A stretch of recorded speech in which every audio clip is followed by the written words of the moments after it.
ಇಡೀ ಜಗತ್ತಿನಾಗ ನೆಮ್ಮದಿಯಿಂದ ಆರೋಗ್ಯವಾಗಿರುವಂಥವ್ರು ಇಬ್ಬರು ಅಂತ ನನಗೆ ಅನಿಸ್ತೈತಿ. ಮತ್ತು ಇವ್ರನ್ನ ಬಿಟ್ಟು ಬೇರೆದವ್ರು ಯಾರ್ಯಾರು ನಿಮಗೆ ಗೊತ್ತಿದ್ರತ್ತಂದ್ರೆ ಕಮೆಂಟ್ ಮಾಡಿರಿ, ಅದನ್ನು ಒಂದು ವಿಡಿಯೋ ಮಾಡೋಣಂತ. ಮನಿ ಆಗಲಿ, ಮಠ ಆಗಲಿ, ಮಸೀದ್ ಆಗಲಿ, ಚರ್ಚ್ ಆಗಲಿ, ರೋಡ್ ಆಗಲಿ, ರಸ್ತೆ ಆಗಲಿ,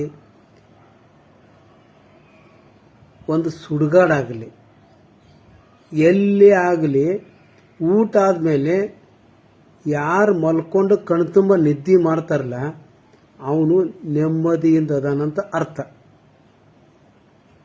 ಕೆಲವೊಬ್ರು ನೋಡ್ರಿ, ಊಟ ಮಾಡಿ ಈ ಕಡೆ ಹೊಳ್ಳಾಡಿದ್ನೆ, ಆ ಕಡೆ ಹೊಳ್ಳಾಡಿದ್ನೆ, ಹಿಂಗೆ ಕೂತೀನಿ, ಅದು ನಿದ್ದೆ ಬರೋಲ್ಲ ಅಂತ ಕಿಸಿಯಿಂದ ಬರೀ ಟಿ ವಿ ನೋಡ್ಕೊಂಡು ಕೂತೀನಿ. ಇಲ್ಲ ಈಗ ಮೊಬೈಲ್ ಆಗ್ಬಿಟ್ಟಾವು, ಬರೀ ಮೊಬೈಲ್ನಾಗ ಕೆದರ್ಕೋತ ಕೂತೀನಿ. ಹಿಂಗೆಲ್ಲ ಮಾಡಿದಾಗ ನಿದ್ದೆ ಎಲ್ಲಿ ಬರ್ತಾವ? ಅವಕ್ಕೆ ನೆಮ್ಮದಿನೇ ಇರಂಗಿಲ್ಲ.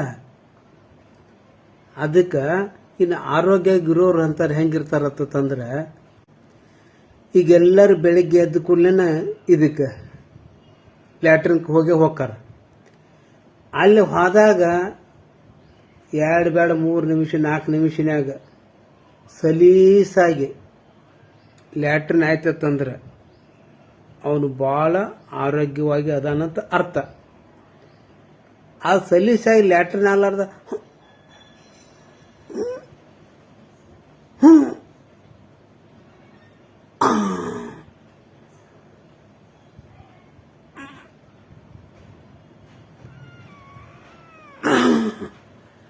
ಹಿಂಗೆ ಟಿನಿಕಿ ಯಾವ ಕುಂದಿರ್ತಾನ ಅವನ ಆರೋಗ್ಯ ಸರಿ ಇಲ್ಲ ಅಂತ ಅರ್ಥ. ಅದಕ್ಕೆ ಎಲ್ಲಿ ಸಿಕ್ಕಲ್ಲಿ ನಿದ್ದೆ ಮಾಡ್ತಾನ ಮತ್ತು ಎಲ್ಲಿ ಸಲೀಸಾಗಿ ಲ್ಯಾಟ್ರಿನ್ ಮಾಡ್ತಾನ, ಇವರು ನೆಮ್ಮದಿಯಿಂದ ಆರೋಗ್ಯವಾಗಿ ಇರ್ತಾರೆ.